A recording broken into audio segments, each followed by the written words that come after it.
Welcome to the Frankly Speaking podcast, Friends of Europe's weekly broadcast on European and world affairs.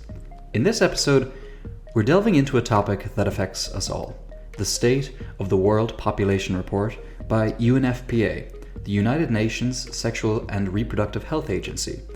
The report is titled 8 Billion Lives, Infinite Possibilities, the Case for Rights and Choices. This report calls for policymakers to prioritize women's rights and choices as we navigate rapidly changing global demographics. And this report could not have come at a more important time, which is why we at Friends of Europe were delighted to be able to hold an event in collaboration with UNFPA yesterday. At the event, we discussed the report's findings with Dr. Natalia Kanem, Executive Director of UNFPA, and Dubravka Šuica, Vice President of the European Commission for Democracy and Demography, who pointed out how the European Commission addresses the demographic transition with targeted policies across the whole life cycle. I invite you now to listen in on our conversation, hosted by Dharmendra Kanani, Chief Operating Officer at Friends of Europe, who moderated the conversation yesterday on the report's key takeaways and the urgent need for action in this critical area. Take a listen. Hello. My name is Dharmendra Kanani. I'm Chief Operating Officer and Chief Spokesperson for Friends of Europe, and very pleased to be your moderator for what is a extremely pivotal, important, strategic and significant report about us and our future. And it's important that we have this conversation because this brilliant, you can see from all the kind of branding, this is a really significant step forward for humanity, some might say. We are now 8 billion and counting.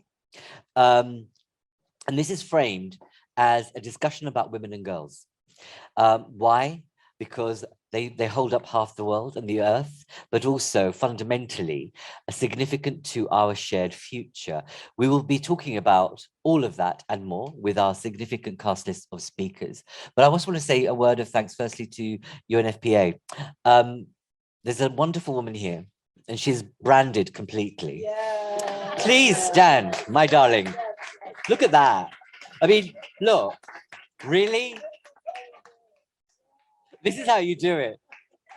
She puts us all to shame. Birgit, and I'm saying, this is not to, let me be direct. She reached out to us and said, we want to partner with you to launch this report. And we said, absolutely. What an opportunity and privilege. So I want to thank you for giving us the opportunity to work with UNFPA on the launch of this report.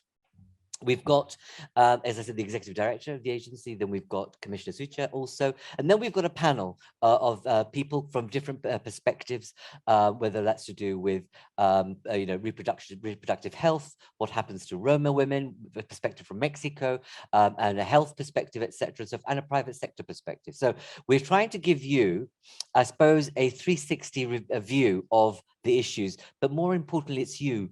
Thank you for turning up physically. We also have over 100 or so of you online, and welcome to all of you. If you can see me and hear me, thank you for joining us. I don't know where you'll be. You're probably in any part of the world.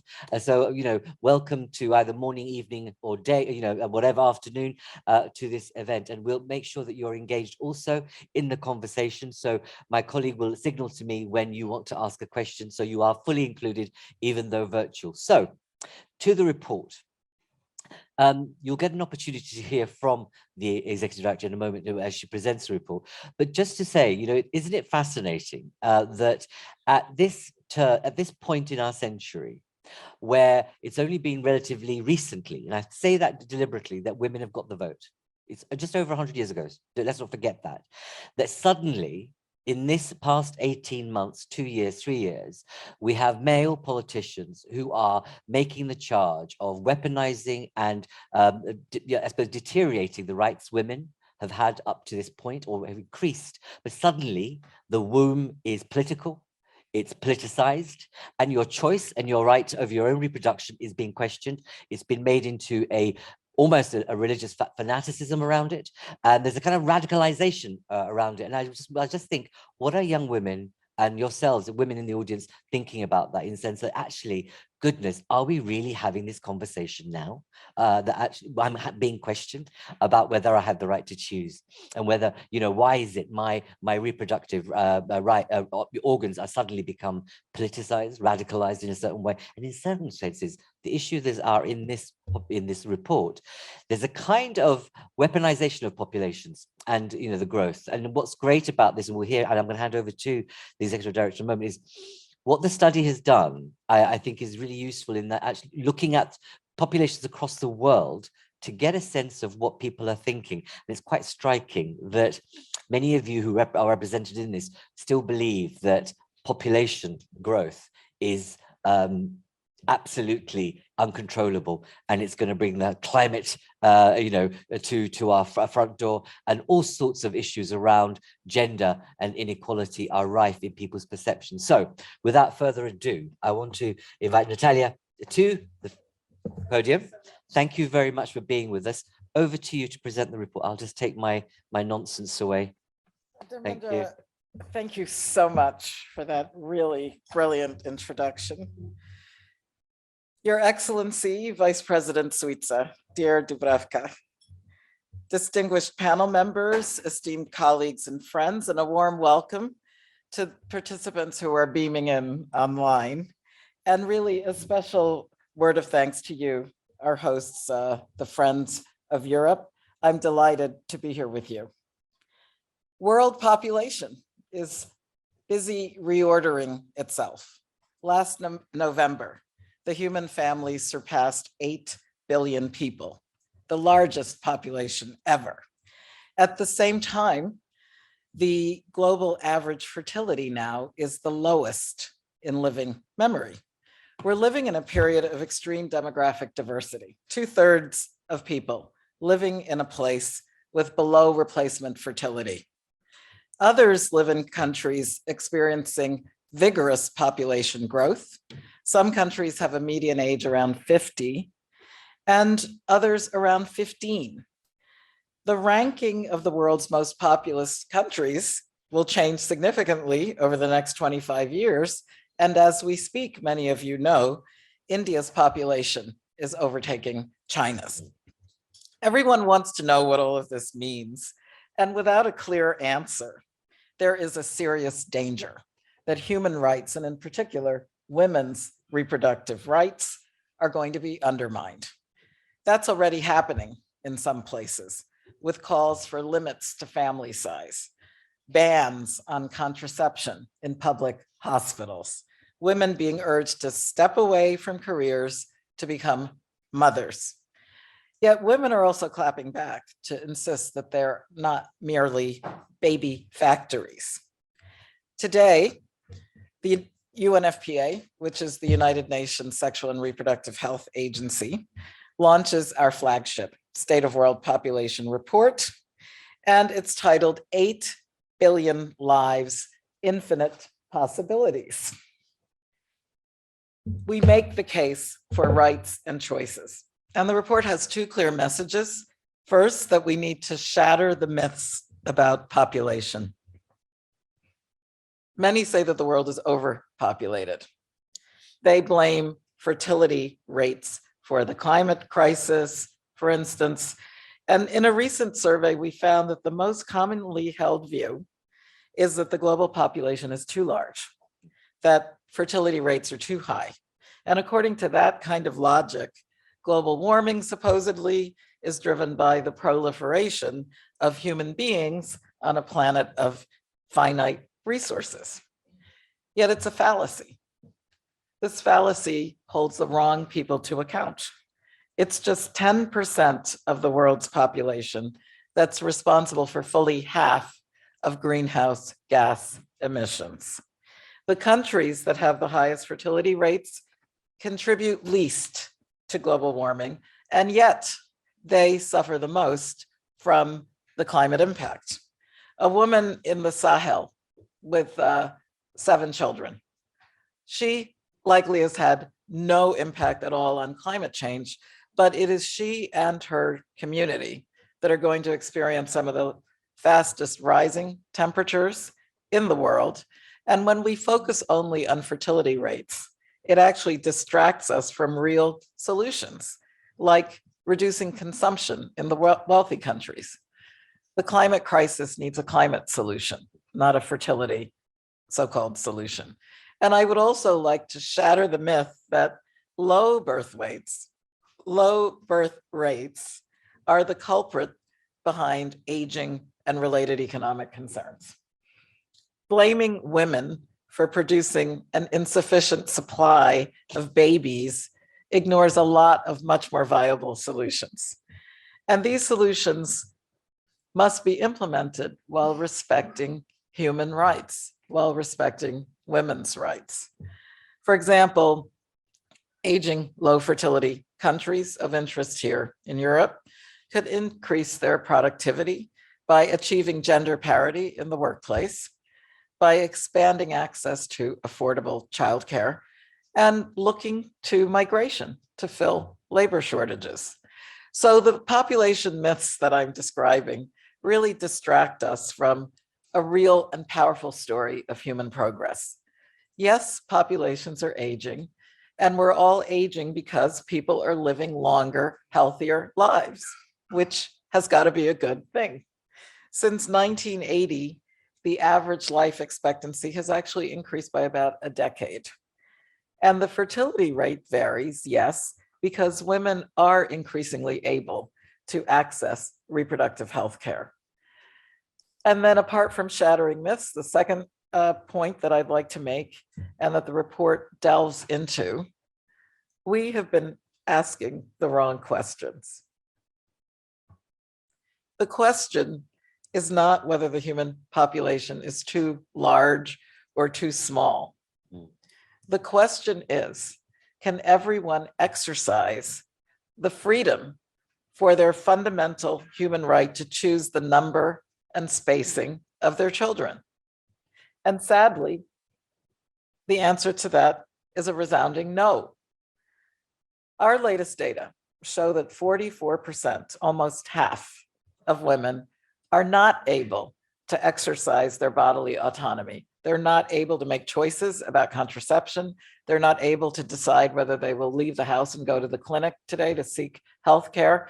And they're not at liberty to decide whether and with whom they're going to have sex. Globally, nearly half of all pregnancies are unintended. So that tells you that people are not able to exercise their reproductive rights. Many women, in fact, would like to have more children, and they're unable to do so. The report addresses infertility in its pages as an overlooked variable in terms of reproductive choice. And we also state that from our studies, the proportion of women who are actually able to meet their personal fertility aspirations, more children or fewer children, is as low as 1/4 in many of the low and middle income countries. And why is this? So we at UNFPA see the reasons every single day in our work around the world in the 130 countries where we serve. UNFPA sees how young people still need very basic information about the facts of life, their bodies, and their rights.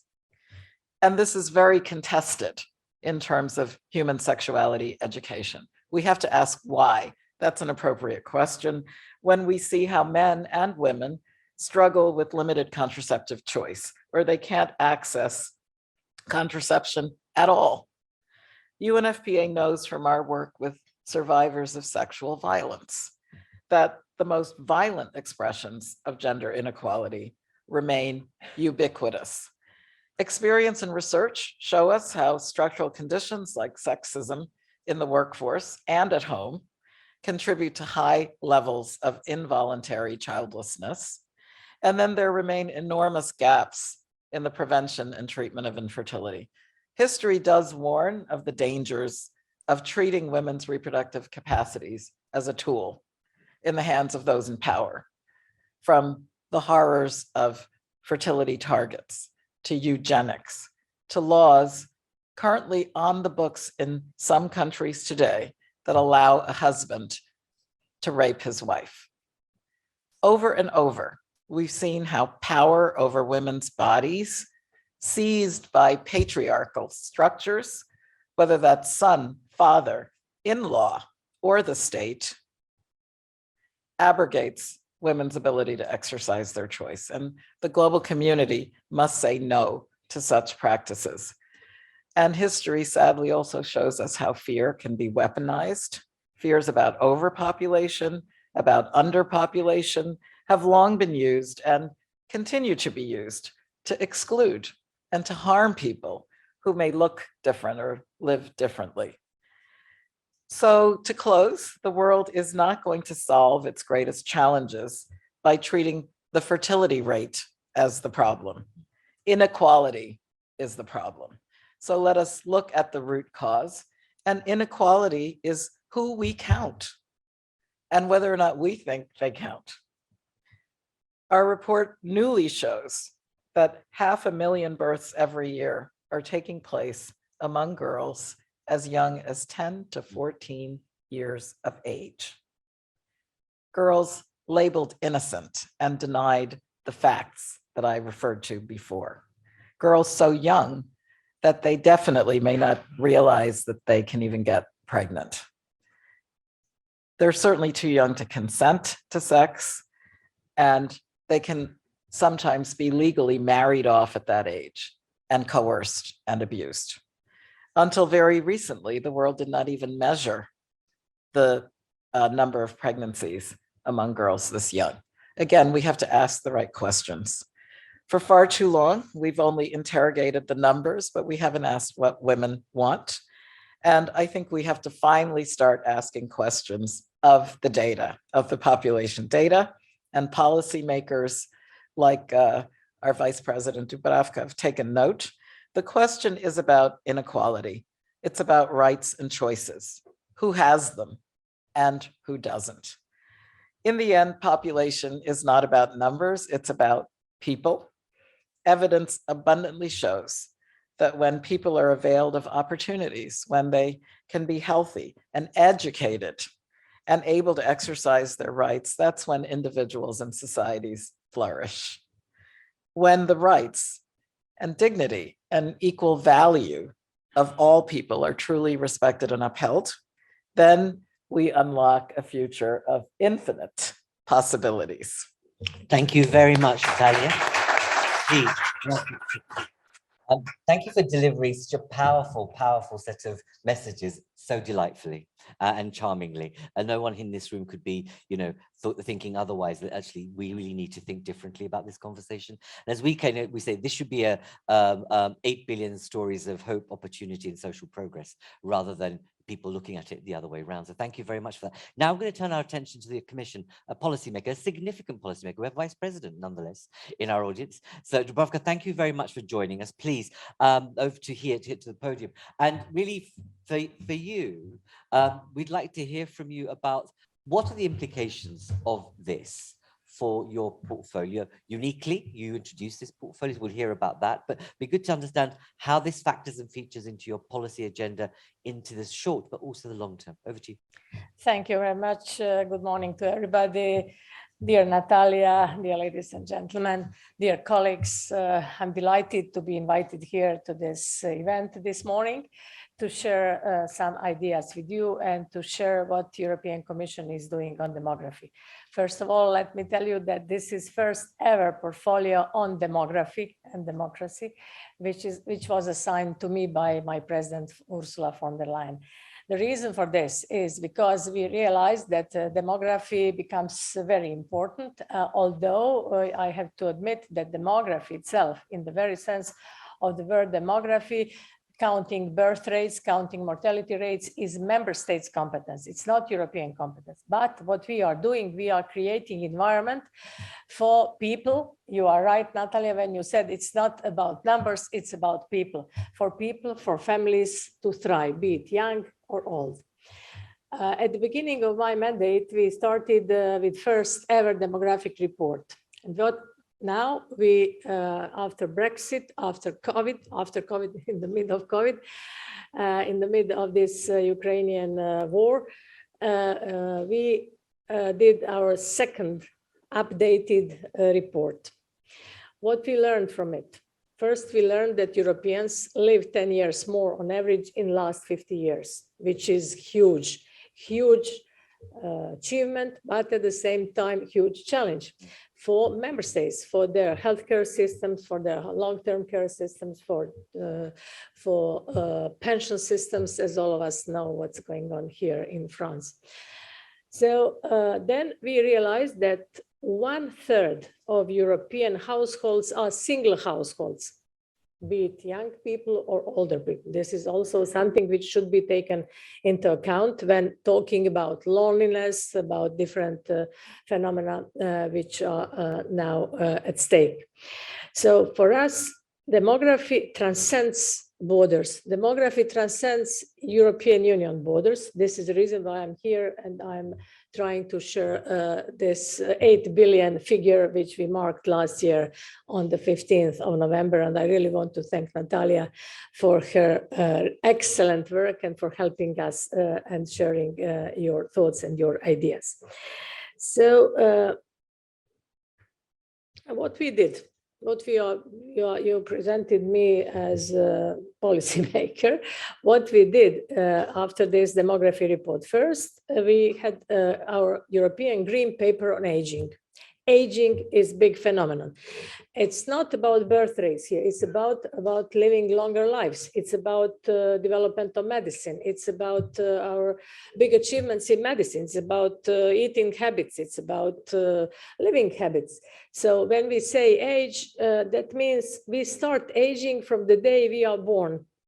It's not aging doesn't mean that you are old.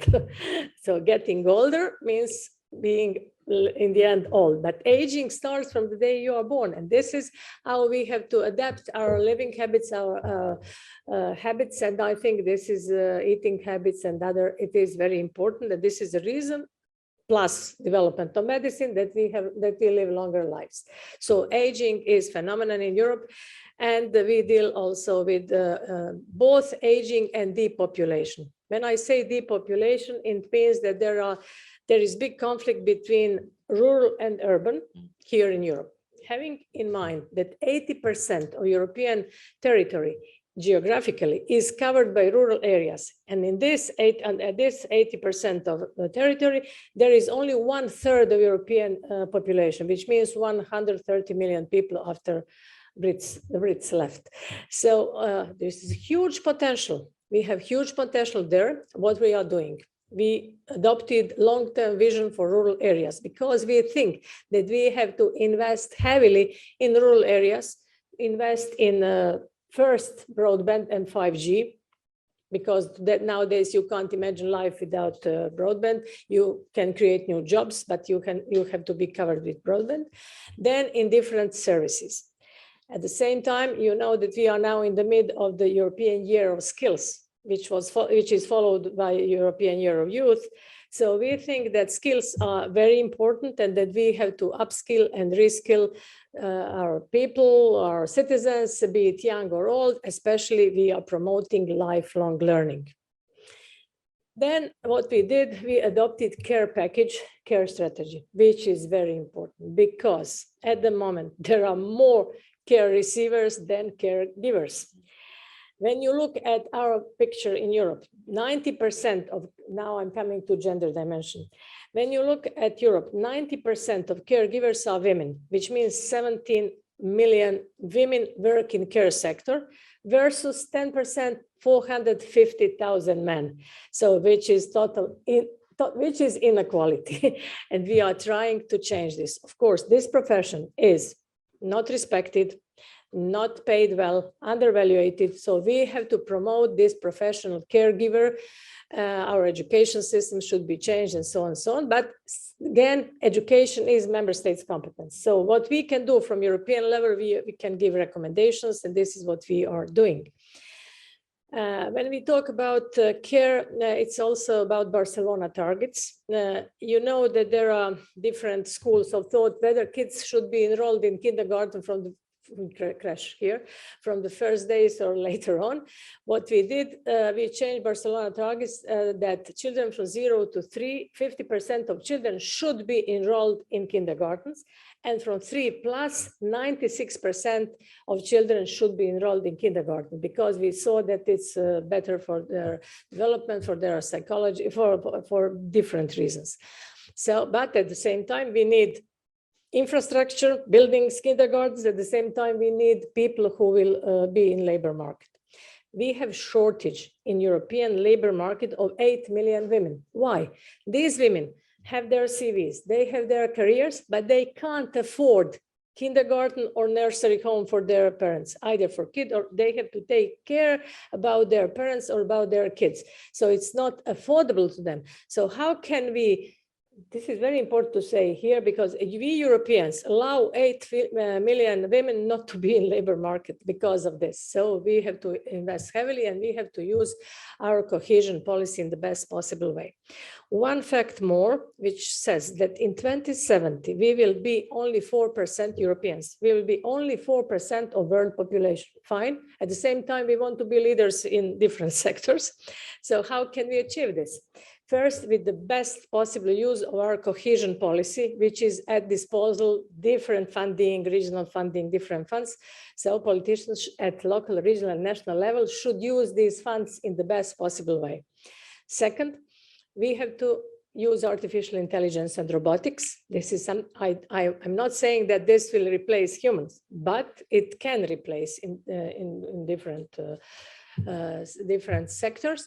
And the third one, which might be sensitive, is in only few member states, it's managing legal migrations. Without managing legal migrations, we wouldn't be able to be competitive in the world market. We have to deal with this. And this is something which is not only my personal opinion, but our Commission's position, just to let you know what we are doing in this. We also adopted a few months ago a communication on harnessing talent to European regions, because we see that many European regions are lacking talent, not because some of them are lacking talent because they lack tertiary education, and some of them because of moving from one member state to another, or moving from rural to urban area. This is, for example, in Spain, Portugal, in Finland. You see people moving from villages to urban areas. And at the same time, you see Eastern European countries, people from Bulgaria, Croatia, Romania, moving to Ireland, Germany, Belgium. There are two perspectives within the Europe itself. So you were talking about birth rates, and it's not about numbers. We can accommodate all of us on this planet. But there are two perspectives. Somewhere you have high birth rates, somewhere you have low birth rates. Within Europe itself, the other day, I had a meeting with the Dutch minister in charge of housing. He told me, I'm in charge of demography. I told him, how are you in charge of demography? He said, you know what, in a few years, Netherlands will be 18 million people. We will have 2 million people more on the same surface as Estonia. Estonia has, at this moment, Estonia has 1.5 million. So Netherlands, 18 million, Estonia, 1.5 million. We won't be able to afford housing to these people. And I have to do something with this. So there are imbalances within Europe itself, let alone in the world.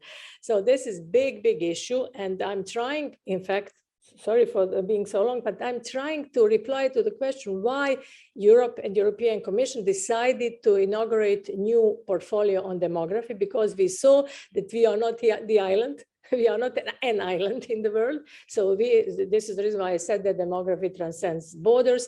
And this is the reason why we are dealing with this. We also adopted Youth Action Plan in external action. For us, of course, youngsters are very important, but we are talking about intergenerational solidarity. We are focused on young people, but at the same time, we have to teach them how to be engaged, how to be empowered. But at the same time, we have to take care about older people, because they are not burden to our society. They are experts, they are knowledgeable, they have wisdom, and they can help youngsters. So we are talking about intergenerational fairness. And this is something which von der Leyen, president, wanted to, she wanted to insert intergenerational fairness into your treaty of the European Union. So, but it's not easy to change the treaty at the moment, but this is something which we have to take into account. And when we think about recovery and resilience plan, which we adopted after COVID, the biggest ever funding, we call it popularly Next Generation EU, but it's not called coincidentally Next Generation EU, because we are preparing with this money, this Europe for next generation, for youngsters, together with them. And this money, which we are borrowing at the moment at the capital market, will be given back by 2059. So who is going to give this money back? Youngsters. So this is the reason why I'm trying to explain what is the best ever example of intergenerational solidarity. Sorry for being so long. I have a lot I'm more. only edging towards you because I know you're going soon, and I want them to have an opportunity to engage with you. Sorry, That's sorry. all. Yeah, But yeah. thank you. No, Thank you. It's all about, no, thinking about you. Thank you. That's great. We'll leave it there for today. If you haven't already, consider subscribing to the Frankly Speaking podcast newsletter, or following us on Twitter, Instagram, LinkedIn, or Facebook. And if you've enjoyed the show, please leave us a review or a rating, as it truly helps us reach more curious minds like yours. And don't forget to tune in again, this time next week.